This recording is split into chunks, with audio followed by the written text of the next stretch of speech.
There we go. War's over. Yay! We kicked those evil German people and defeated them. Because all Germans are evil, especially people with German last names. Yes? Jacob, yes? Like, I don't know, Fitzgerald and Doofenshmirtz and Franke, things like that. Evil people with German names who insist on you pronouncing them correctly. Yes. The war is over. Yay. Now what? Guess what? We've never had 3 million men in arms. We have never had 3 million men in arms. Or what does that have to do with anything? Well, guess what? While they were gone, people took their places in jobs. Now they're back. And guess what they want? They want their jobs back. We are going to dump 3 million men onto the labor market in about 6 months. One of the things I've always loved about this time period is, what we did with a lot of our stuff as we were coming back? Tossed it all over the side. Not Jeeps. Tanks, howitzers, no people. Unless you didn't like them. You threw them over the side. Boom, boom, boom. Why? Why don't we recycle them? Could you imagine what would happen, the glut on the market, if we would have introduced that stuff back onto the market? It would have just caused prices to fall extraordinarily low. So we just destroyed it. We're going to do that after World War II as well. So we're going to go from 3 million to down to 130,000 soldiers in about 6 months. That's only 30,000 more than the military that Germany was allowed to keep for a peacekeeping force. Only 30,000 more than what Germany was allowed to have. Now, during this time period, we don't have a Veterans Administration. We don't have protection for our soldiers, benefits for our soldiers who've gone over. Some gave those who gave their lives for the cause obviously aren't coming back, but those who did and are returning, we have no way to really thank them, how to reintegrate them into society. My wife's cousin is currently in Afghanistan.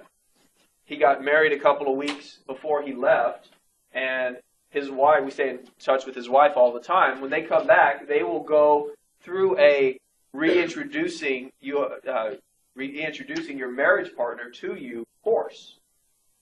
Where you come back and you just basically get used to being around each other again and understanding what he's been through and understanding what she's been through with him gone and trying to get reacclimated to each other as quickly as possible, because that is extremely difficult. We didn't have things like that then. We didn't have these programs. We didn't have these concerns to deal with. What is going to happen is, this is still the progressive era. Whenever the progressive era sees a need for something, what do? Citizens of the progressive era, what do? They create it. They unionize. They create it. Well, they do that. And they create the American Legion. The American Legion is going to be formed after World War I, and it is designed to deal with veterans issues. One of the things they push for is an executive branch bureaucracy to help the returning veterans. At first, it's going to be the Veterans Bureau is what it's going to be called. Today, it has morphed into the Veterans Administration. Veterans Administration. How many guys have ever heard somebody say, "Oh, I've got to go to the VA hospital for a checkup"? Yeah. Tisha's uncle is military. What? Army. Okay. Yeah. So, VA hospital is a benefit to that goes back to the creation of the Veterans Bureau. Now, something that the American Legion is going to push for and eventually get is called the soldier's bonus. See, when I was working full-time, I was making $10,000 a year. That's a lot of money back then. But then I got drafted, and they only paid me $75,000 a year. I lost $2,500 because my government said they needed me to go fight a war. I, in turn, think that the government should make up that difference. And the American Legion pushed for that. Now, they push it through as a cash bonus to all the soldiers, and Wilson would veto it. It would come back under the next administration, under Harding, and he would actually sign it. Well, what's the difference? Instead of being cash, what they did is they said, we will pay for, I think it was 10 years, pay up for you for 10 years insurance. We'll give you insurance for 10 years that you don't have to pay for yourself. Okay, so it was something that was a victory for them, the soldier's bonus. So they were thankful for that. Now, anytime you go cross country or anytime you go across the globe, and we're going to be dealing with this stuff quite a bit, you're going to come in contact with different people. And when you come in contact with different people, sometimes you get different afflictions. I'm not talking about the afflictions that you guys might get this upcoming week during spring break. That stuff, luckily enough, a shot of penicillin will take care of. Unless you get something especially bad, then, oh well, that's the price you pay. Am I wrong? No, I'm not. As a result, going across the continents, going overseas, our soldiers are going to be exposed to one thing that is going to be very bad. That is the Spanish influenza. It is a very virulent strain of the flu. Original estimates would put it at about 40 to 50 million killed. Newer research has raised that number to as high as 100 million killed. Now, it's going to expand all over the globe. There would be, the first United States case is found in Fort Riley, Kansas. It would be found in the Antarctic. Now, all over creation, it is going to get there. One of the things that makes the Spanish influenza so scary is that it attacks a different type of person than what the flu that we know of attacks. When you think of the flu and somebody dying from the flu, who today, 2011, who is it? Who? Older people or what? Or babies, very, very, very young. My daughter Reese got RSV, which is a form of flu, and she is 3 months old. She is, if she would have been 2, we would have had to put her in the hospital. My son Jacob, who's 9, had it when he was 1 month old, and we had to put him in the hospital for a week. They pumped fluids into him because it is that scary. Well, here's the deal. The Spanish influenza, it attacks 18 to 25-year-olds. Prime health. You could be fine. Next thing you know, you get hit with it. Pretty soon, you're on death's door. What made it so freaking scary? Eventually, like any pandemic, it is going to run its course, and it will be gone. But it is going to cause a substantial loss of life, more than the Great War caused for its 5 years, 5 years that it was fought. Now, coming back home during this time period, you're going to see the rise in the 20s of the first Red Scare. Now, obviously, it wasn't called the first Red Scare, because if it was, you would know that somehow in the future there would be a second Red Scare. Okay? Same reason the Great War was called the Great War. It was not called World War I. American people have a tendency to be kind of confused by that. Back in the 1990s, there was a movie called The Madness of King George III. And before it actually played in the United States, they took the 3 off of his name because too many Americans were confused, thinking that they had not seen The Madness of King George 1 and 2. They thought it was in part 3 of the trilogy. So they actually had to take it out. Now, the Red Scare is a fear of communism.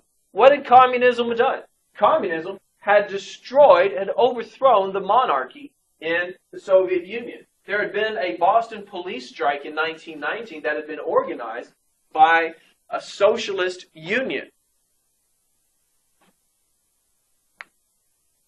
And something I'm going to touch on right now and come back to in a couple of days is that is that whenever there is a problem in Europe and there are no jobs, no forms of income, no way to support yourself, what do people have a tendency to do? Do what? We're not rebel, not revolt. No. What? Leave. Boom. They're going to go over to the United States. We're going to have a high rate of immigrants coming in during this time period. So high, we're actually going to limit the number. We'll get there soon. But what happens is so many of these people are coming from nations that were racked with socialist ideas and socialist groups that it kind of freaked us out. Now, to make matters worse, the Attorney General for Woodrow Wilson was a man by the name of Mitchell Palmer. Palmer wants to run for president in 1920. The best way to do that is to make a name for himself. Now, how do you make a name for yourself if you're the Attorney General? What? Win some cases. And what type of cases are the best to win against? People who are trying to destroy the Union, destroy the world, and destroy the United States. Let's not get confused with destroying the Union. That would be the governor of Wisconsin right now. Thankfully, some of you are paying attention and you know what's going on with that in current events. But what is happening here is he's going to whip all this up to a fevered pitch that is going to get to the point that it is people are scared of all immigrants.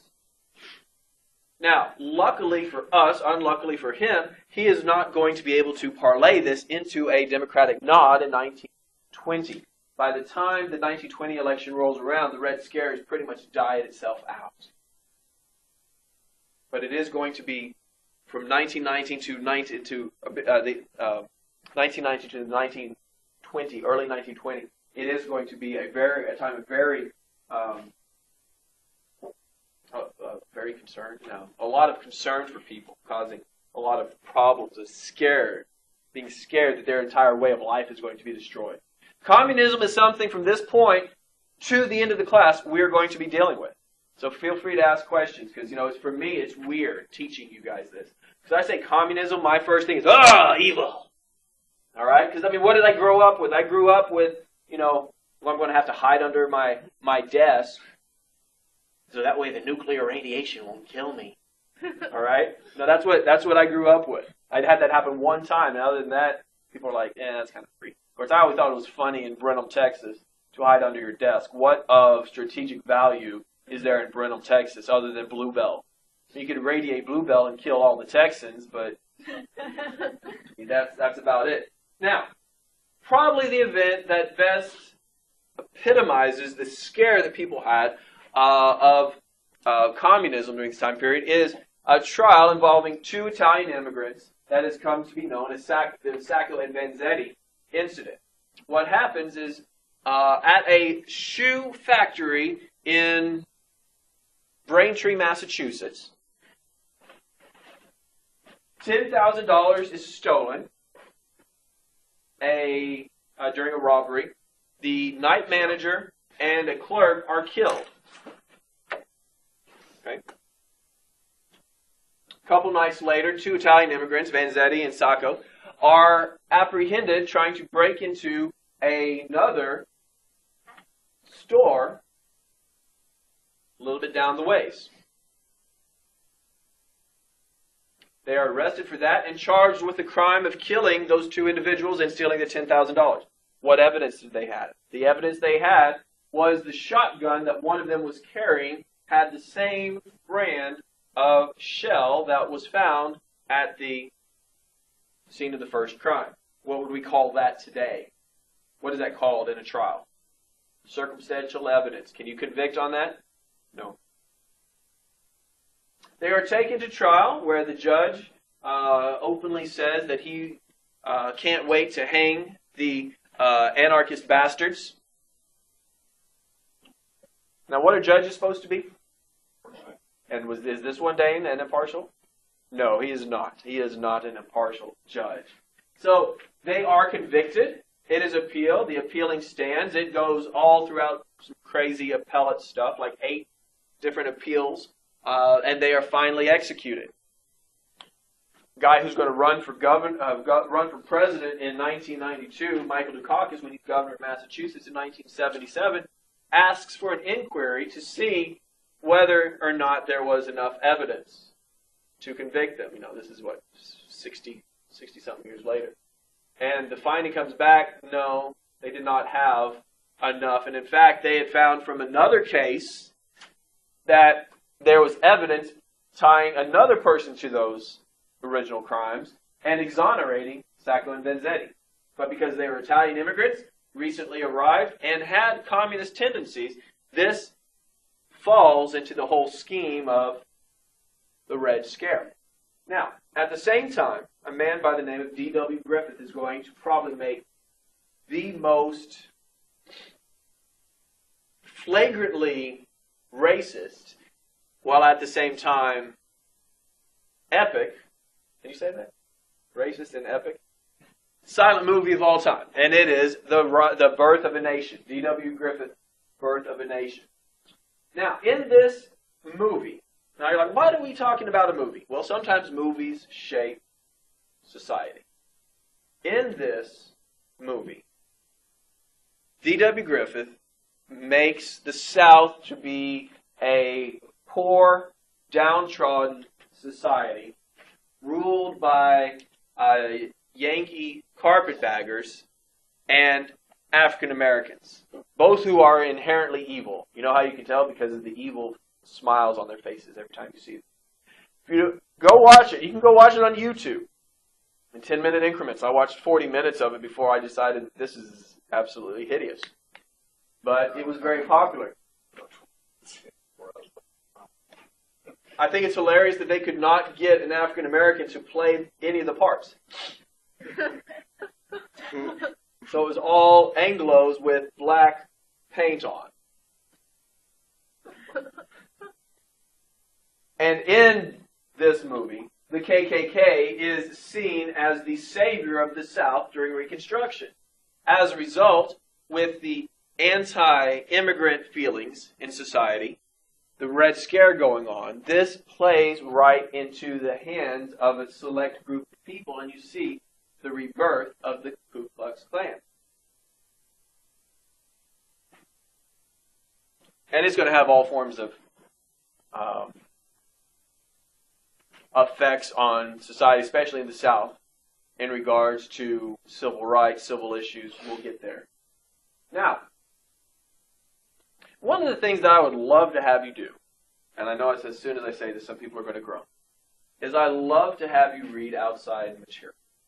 Because I think you learn more from reading a piece of fiction from that written in that time period about that time period than you do me talking to you about it. And one of the books that I think talks most eloquently about what is going to be considered the lost generation, those growing up in the 20s, is The Great Gatsby by F. Scott Fitzgerald. Okay? You can read it, get it on PDF. I was going to have you guys read it in here for class. But it really epitomizes the wealth, the opulence, the status climbing that is going on here, and then the just sheer lack of direction for those same individuals. But a lot of that is brought into account through a lot of the things that we have and we're able to get for the first time. Now, I love this video. Let's watch this video real quick. The high, wide, and handsome 1920s brought undreamed of prosperity. The then Secretary of Labor declared, "The material progress of America is one of the most astonishing things recorded in the annals of nations. Our wealth is 40% of the entire wealth of the earth." There was some problem, of course, in its distribution. The United States, which had saved the world for democracy, was a land of unlimited optimism and confidence. Okay. Gives you kind of a little background on it. Because the economy is still in the war boom, people are going to have a lot more money to spend on things. Well, if you got a lot more money to spend on things, what are you going to spend it on? You're going to spend it on the bare necessities? No, that's already covered. What are you going to get? Fun stuff. Well, one of the things you might want to get is a Model T, right? Model Ts are still being made. They're newer. There's Model As as well. But you know what? Once something has been out long enough, what happens to it? We've discussed this time and time again. A product is out for a certain amount of time. Price what? Price drops. How much did I tell you the Model T started at? $800. You know how much it's down to after the World War? $290. $290. Car ownership pretty much becomes universal. If you want a car, you can get a car. It's that easy. It's that cheap. Now, what makes it so cheap? Well, think about it. It's not just the assembly line. What else? Mass production. What else? What? Okay, more workers. What is a car made out of? Steel. You're going to need more steel. Therefore, you need more steel. You're going to do what? If you're a steel manufacturer and you need, and the demand for the steel is causing you to, you cannot meet the demand for the steel, what are you going to do? How about expand production? Expand production. Buy more and therefore produce more. What about rubber? Okay. What about glass? Windshields? What do cars run on? And where does gas come from? Refined oil. Okay. As a result, and guess what? This also helps because in World War I, the new ships that are starting to come out are no longer coal-based. They are oil-driven, oil-powered. So it means oil is going to become cheaper as well as gas. And I know you are all excited about cheap gas, right? Nothing makes you happier than the current amount of money that you are paying for gas at this present day. I remember the good old days when I paid 50 cents a gallon. Fun stuff. No, you're not happy with the price of gas? I filled up my little car, 50 bucks. Got a 16 gallon tank on it. My goodness. Yeah, but that's California. You got all those crazy taxes put on it, you know. Dude, makes it more expensive. Well, and this should come as no surprise to anybody. When he was running for president, President Obama said he wanted to see gas around $3.50 a gallon. So, it should be. Don't look at me like that.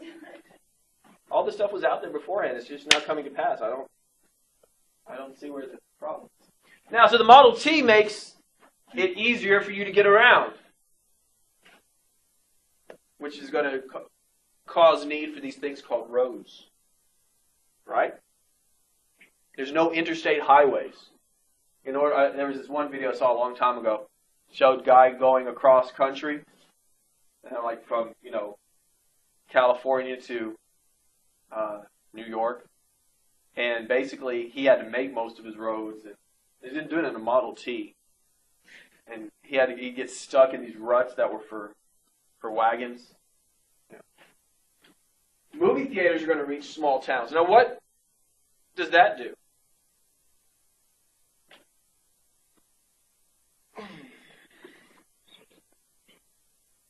What effect does movies have on all of you? The Force will be with you always, right? Live long. Okay. Yippee-ki-yay. I'll be. You all know these things. Why? Because you saw them in the movie theater. Culture is going to start becoming amalgamated. Hicks out in the sticks are going to be able to see what people in New York are wearing. It's going to revolutionize the way we talk. It's going to come up with a universal framework. You're going to start hearing people about wanting to keep up with the Joneses. Now, you see how people dress in these movies, and you like that dress. Where are you going to get a dress like that? You live out in BFE Bryant. Where are you going to get clothes like that? How are you going to pay for it? Not on the credit card, no.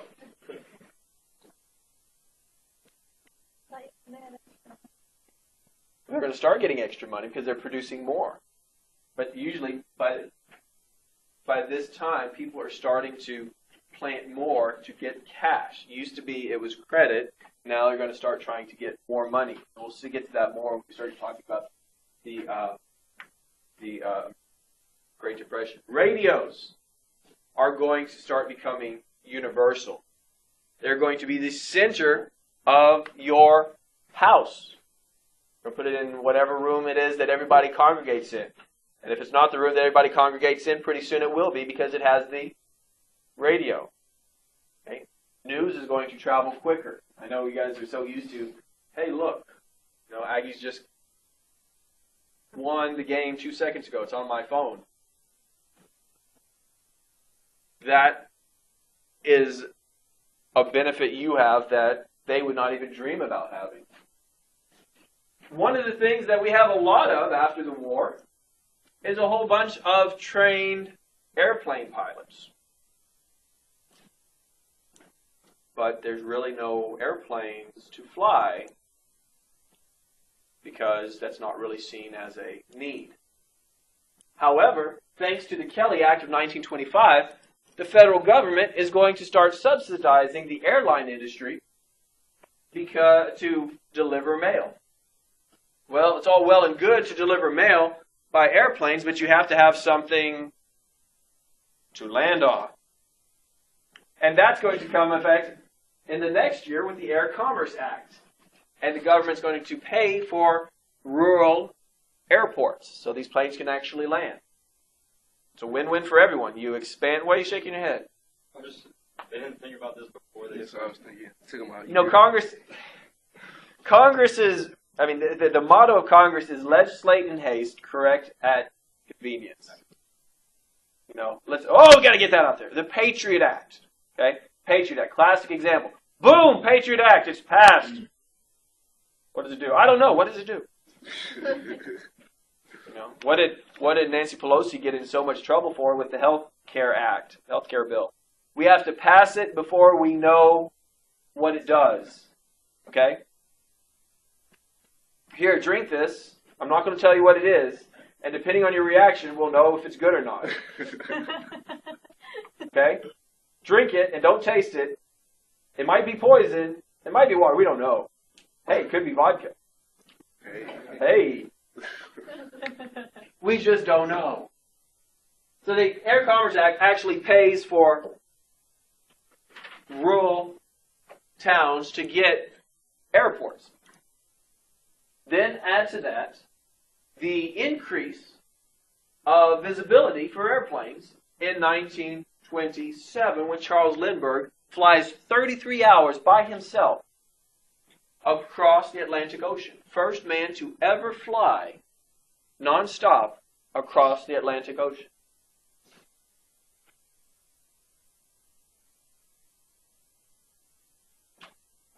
It's a big deal. Carried extra fuel and he had some sandwiches. How do you fuel without stopping? How do you what? Fuel the plane without stopping. Today you would fly a few. I seen that today, but back then. Back then, well, you have a rope put on the yoke that's going to keep it flying steady, and you probably have an internal gas tank.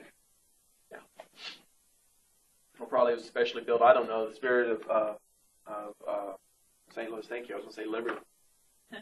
Spirit of St. Louis is on display at the Smithsonian. It's awfully cool because it's got very little window that he looked out of, like maybe that big. It's weird. Now, in 1932, Amelia Earhart's going to try to do the same thing, except she's going to be the first female. Now, why'd you go whoop? Because they never beat her. She and her co-pilot take off, and they go west over the Pacific and are never heard from again.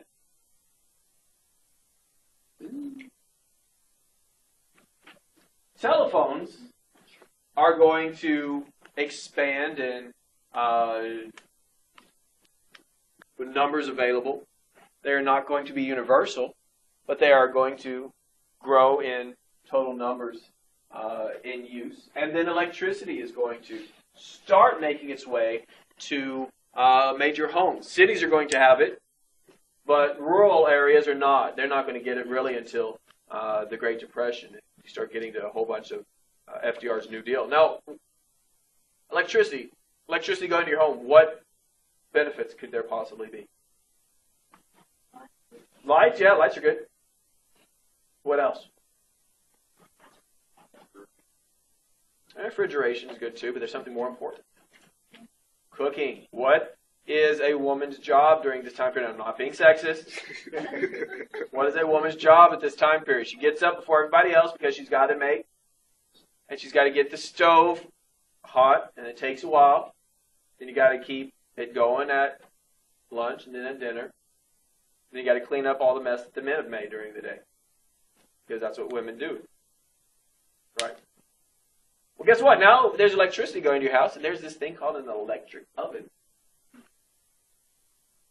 Okay, what about sometime during that day you got to wash clothes, right? Yeah. What about a vacuum cleaner?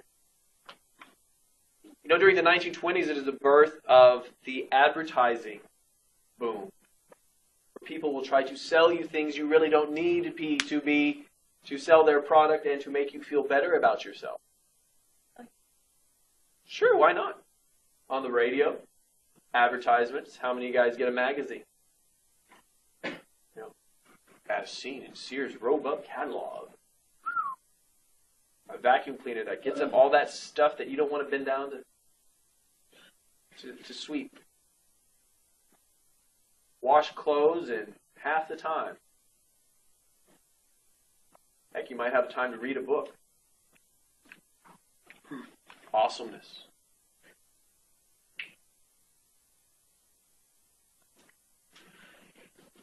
Who in here saw the election of 1920 and automatically thought, uh-oh? Two people. Why would you think, uh-oh, for election of 1920? Ends in the zero, the curse of the American presidency, the guy's going to die. Whoever wins this, wife should be buying life insurance policies out the window. I mean, like, won't buy them every single chance you get, because you're only going to be paying about 4 years, maybe 8 years, if he wins re-election. But we know what's going to happen, and he's going to be kicking the bucket pretty soon. Is this curse still going to this day or what? Well, the curse was broken by Reagan, because Reagan is shot and he survives. But then, who was elected in 2000? Bush was elected in 2000. People were like, "Well, was it a fluke, or did he break it?" So then Bush survived, so it's broken. So now, I love this election. There's nothing better than saying this candidate is going to represent us because we can't think he's not hated by either side.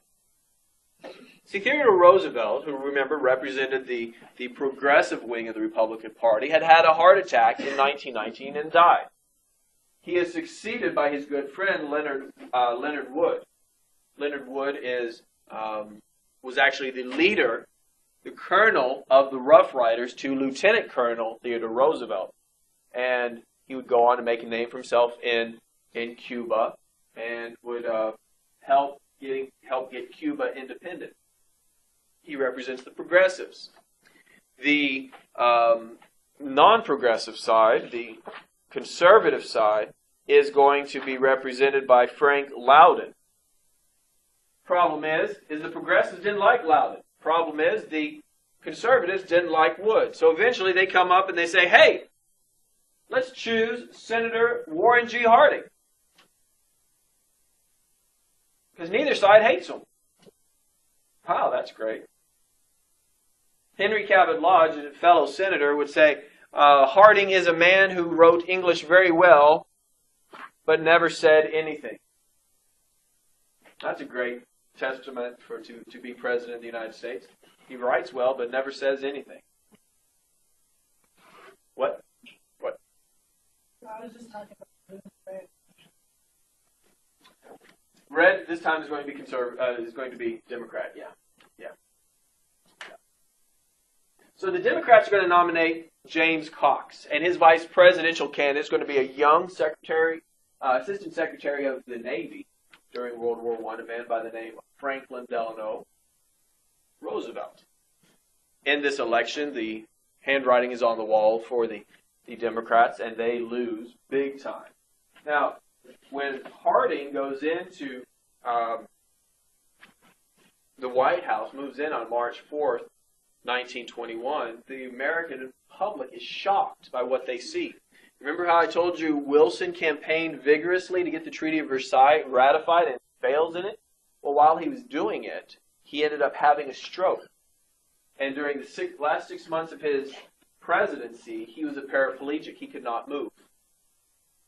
But yet, during that time period, bills went into Congress, bills came out of Congress, went to the White House, got signed, and came out for 6 months. But when they bring him out in 1921 to let Harding move in, comes out on a stretcher.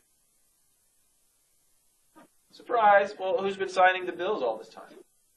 Mrs. Wilson, Woodrow's wife. So, never let it be said that we've not had a female president, because we did for 6 months.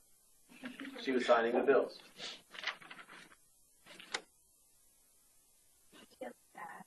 No. Your parents usually running like you can't speak or anything like that. Sometimes you can speak. Usually after a stroke, because a stroke affects your brain. It's usually there's some loss there. But she was just like, that sounds good. And the thing is the media knew this, but they kept it a secret. I mean, today, Drudge Report, Obama sneezes. Biden vice president becomes president. Something like crazy. Well, the 18th Amendment, let's talk about something else. Something that you guys all enjoy. That's the 18th Amendment. 18th Amendment did what? Established prohibition. And what is prohibition? It made prohibition the law of the land. It said, prohibition is the law of the land. We're going to let Congress decide what that means. Cool.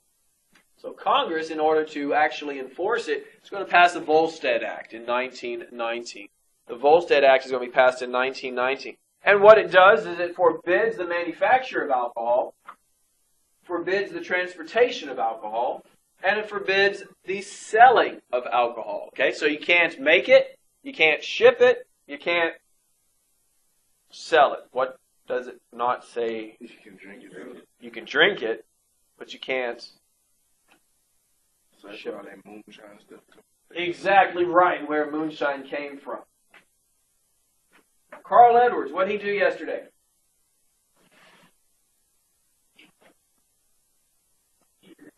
He won what? Carl Edwards won the NASCAR race yesterday, and guess what? Where does NASCAR come from? It comes from the South. Where do you get NASCAR from? Where does it all originate from? It comes from this little beach called Daytona, where guys would get together and they would soup up their cars and they would race each other to see which one of them was faster to make their cars even faster, because they could then outrun the police in distributing their moonshine. Okay? NASCAR traces its roots to Prohibition, where guys got together, souped up their cars, and raced them to see how fast they could go. You see the big V8s, overboard, monster vehicles, as fast as they could go. Now here's the funny thing about it. Because there are no state police forces, there are county police forces. You get across the county line, you're good. That sheriff can't go across your line. Sam brought up Dukes of Hazzard. I love bringing up the Dukes of Hazzard because there's always, if you've ever watched Dukes of Hazzard, there's always that sheriff sitting at the county line of Hazzard County waiting for the Duke boys to come across because he doesn't have anything better to do than to wait for them to come across, because then he can arrest them because there are warrants out for their arrest over there. Right? But why doesn't he go across? Because there's no jurisdiction. Right? Organized crime is going to love this. So all they got to do is get across the border. Got to get across that county line. They're good. So bootleggers are the guys who actually distribute the alcohol, the moonshine. You're actually going to see most people switch from drinking beer to whiskey during this time period because it's easier to make. And you can make it out in the backyard with excess corn or grain. Just make it out of a still. Probably some of you guys tried doing that in high school. You don't drink the first stuff that comes out because that'll either kill you or make you go blind or make you, dumber than a Texas Tech fan. Anyway. So I had to make sure. I know there was a Texas Tech fan in the other class. Sure. Now, where this alcohol was sold were speakeasies. They were places that everybody knew where the alcohol was. But the police wouldn't go there, usually because they were being bribed. We'll get to that in a second. They're called speakeasies because you'd be like, hey, where I could get something enjoyable to drink? Speakeasy, friend. Just go right through that door. And you go back there, and that's where it was. Maybe you paid a charge to go through that door, and you got the booze. Because then it technically isn't what? Technically isn't selling. You're kind of going in and getting a membership. But during this time period, you're going to see a growth in racketeering, of organized crime. Different gangs are going to come together to protect their territory and have distribution rights in a certain location. They fight others for controls of those locations when those borders overlapped. This was aided by a device that had been created for World War I and been proved too inaccurate for war use, but it worked great with organized crime, and that is the Thompson submachine gun. You've seen it, Thompson submachine gun. It's got the barrel on it, holds like 500. Okay, filled with little 22s. 22 shoots you, it's not going to do much damage to you. It's going to hurt, but in World War I, it was not seen as a, up close, great, but far away, no. One 22 shell will hurt you, but 200 in the same location is going to, it's bad things, man. Bad things. Now, a lot of reasons this is going to fail. One is that you have a whole generation of immigrants coming in. In Europe, drinking alcohol, especially wine, is something that is quite common. I'm German. Growing up, I had wine on the table from when I could reach it. My first experience with drinking that wine was I was 6 years old, and I had no idea about it. I took it and drank it all, about this much. Okay, that's even worse. What did it do to me? It felt like I burned, right? Okay. Well, and it felt like my mouth was on fire. So I grabbed the first thing I can find and drink it. Unfortunately, Mary, put that down. Unfortunately, that was milk. So, wine with a milk chaser. Needless to say, yeah, I was sick the rest of the day. But in Germany, I went to Germany when I was 17. And what's the hard liquor age there? To get, it's 18. What about beer, stuff like that? When you can reach it on the table, it's yours. Okay. So all these people are coming across and to the United States, and we're saying you can't drink alcohol. Alcohol is bad. It's not good. It's illegal. And you're going to say they're saying, well, what are you going to drink? Water? Come on, seriously. Budweiser's going to start making soda water. Their own version of a Coca-Cola. Now, some of the policies that come out after the war, the Great War, is going to have a direct correlation to the Great Depression. Ever heard robbing Peter to pay Paul? Yes? No? Maybe so? Well, London is broke. Great Britain is broke, right? We made all sorts of crazy loans to them during the war to keep them afloat. Well, just because the war is over, does that mean that they are going to have all their money again? No. No, they don't. Neither will France. They can't pay our loans back to us. We're like, hey, give us our money. We made you these loans. They're like, we're broke. You guys max out your credit card. The credit card company calls you and says, hello, Victoria, you owe us $3,000. And you haven't made a payment in 3 months. You're like, yeah, I don't have the money. Like, oh, we're sorry. We'll just cut up the card and you just keep all that stuff. That's cool. It's all well and good, right? That's what they're going to do. No, they're going to call you some nasty names. And after they're finished calling you those nasty names, they're going to send a guy named Guido over to your house to beat you up. But we don't have a guy named Guido. The problem is that Germany is forced to pay reparations, money, to England and France because of the war. Okay? But Germany doesn't have that money, so what are they going to do? They're actually going to come to the United States and say, hey, can you give us a loan? And we're like, sure, we got lots of money.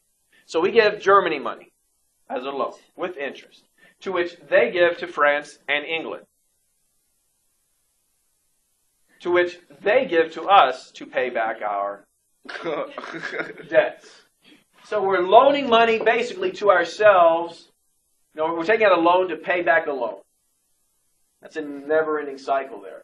So what's happening, unfortunately, is we're still doing this. Loans provided to allies to buy American goods, which increased production during the war and afterwards as well. But then after the war ends, there's a decreasing demand. So in order to bolster this demand, we provide more loans, which then has them buy more American goods, which then results in more increased production. Basically, we keep shooting up steroids to the American industrial engine. And eventually, it's not going to be able to take. It's going to reach a too high of a level, and it's going to collapse. Now, 1921, to try to figure out where all of our money is going, we're going to create a Department of the Budget and Accounting Act. And this Budget and Accounting Act is going to call for a director. And this director is actually going to do something that has never been done before, and that is create a budget for the United States government to operate on. That's frightening. It's also going to create the position of comptroller. The comptroller is going to be in charge of making sure or seeing where all the money went. No longer are we just going to say, hey, there goes some money, it's gone. We're going to say, there it goes. And we're going to say, but why? Where did it go, why it went, to make sure that it was not spent inappropriately, which unfortunately we're going to find very quickly in Harding's administration. Now, the last thing we're going to talk about is the Fordney-McCumber Tariff of 1922. And this is going to do two things. It's going to provide low-interest loans to our allies, our friends, to buy our goods, to replace the stuff that they lost. But at the same time, it's also going to raise our tariffs on things they are trying to import to us to 38%. Is that a good idea? They're trying to get their economy going again. But yet, we're taxing them at the same time. Henry Ford would say this is a terrible decision. Terrible decision. But, since when does anyone listen to guys who've made millions on the economy? All right. Because Congress knows best. Okay, see you guys Wednesday.